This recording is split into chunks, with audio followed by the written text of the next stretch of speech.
All right, today's topic is what is reverb? What is it used for? What's the point of it, etc. Reverb is short for reverberation. It's like the sound that happens when you're in a very large space. Actually, it doesn't even have to be a large space. A space that has kind of echoes and reverberations. It reverberates your sounds off the walls. And the nature of the walls and how big the room is determines kind of how big that is. So it's why a lot of time it just adds space and dimension to a sound. And so with guitar, there's a lot of times when you would want to do that.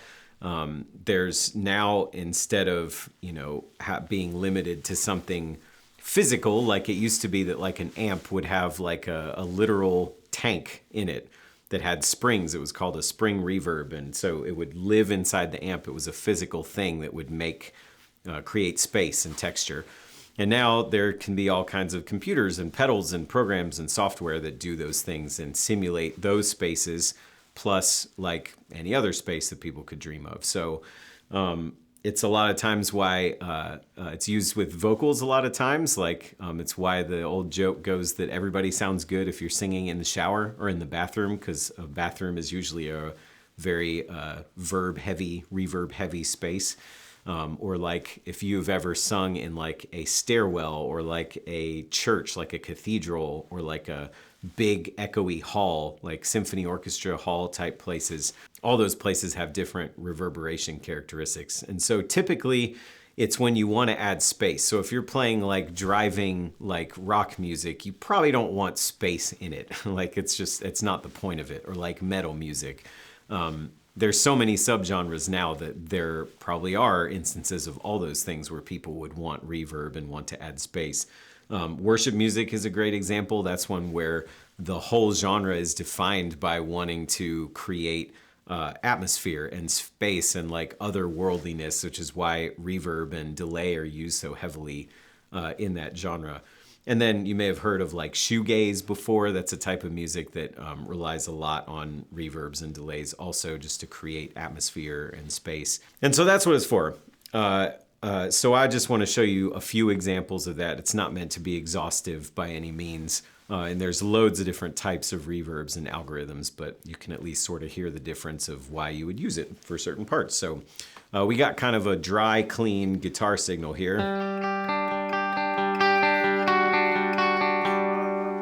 Maybe go here.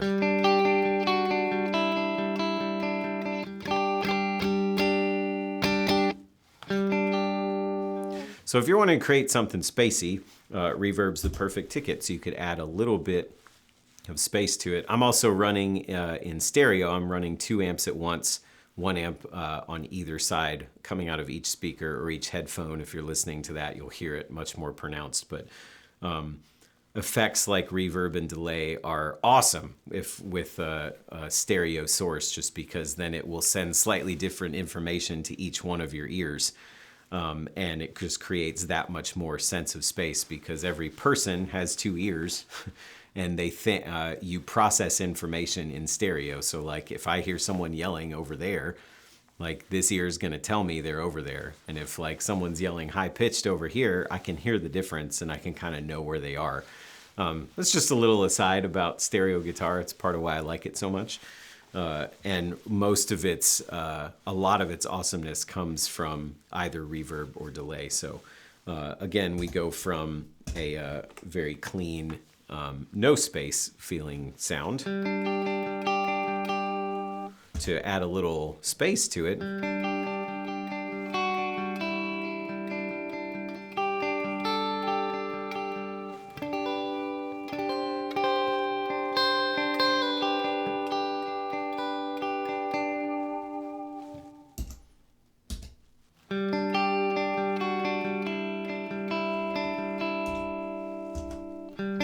Hear the difference?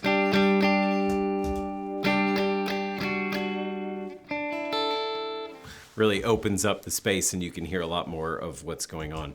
And so this one's a pretty small, like it's a little bit of a reverb of like a room. Hear that? So it's pretty subtle. If we come up a little and add like a little bit of a longer kind of tail, like how long the reverb hangs around for, a little more spacey.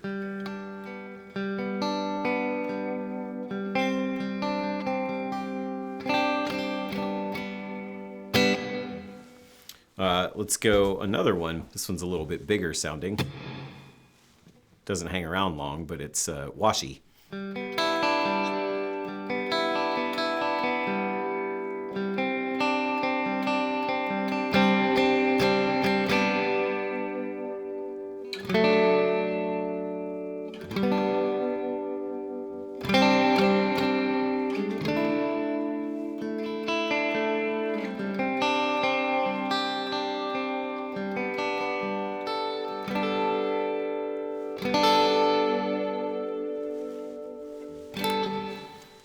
Fun sounds.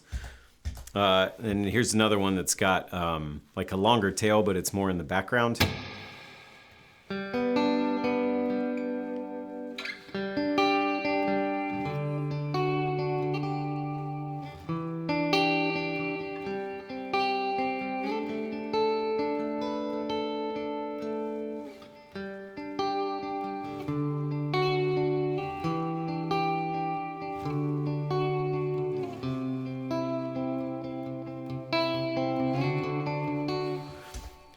Let's do something a little more pronounced. It's nice.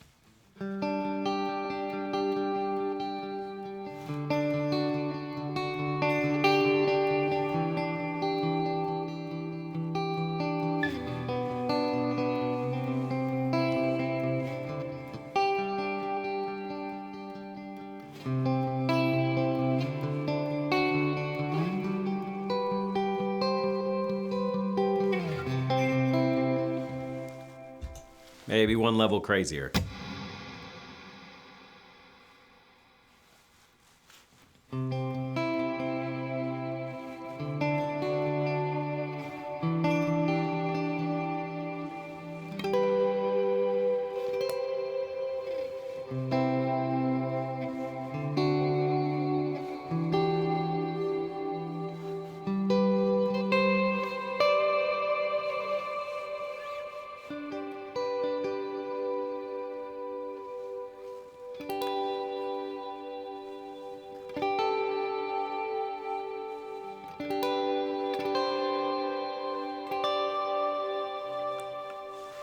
Reverb's also a great way to make less notes count for more. So if you want to play a lot of notes, you don't want a lot of reverb. That's a good kind of rule of thumb, is like you could hear how, especially with a really dense reverb like that, like as soon as you start playing a lot of notes, it turns into a mess.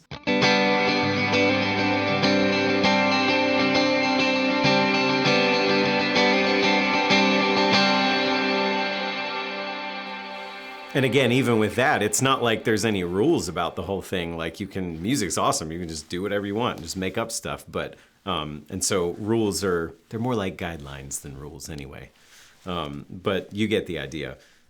So that's what reverb's for. It can add a whole lot of space and kind of otherworldliness and like different textures to your playing. And so it's cool for that. So hopefully that is helpful. And subscribe if you want. See you later.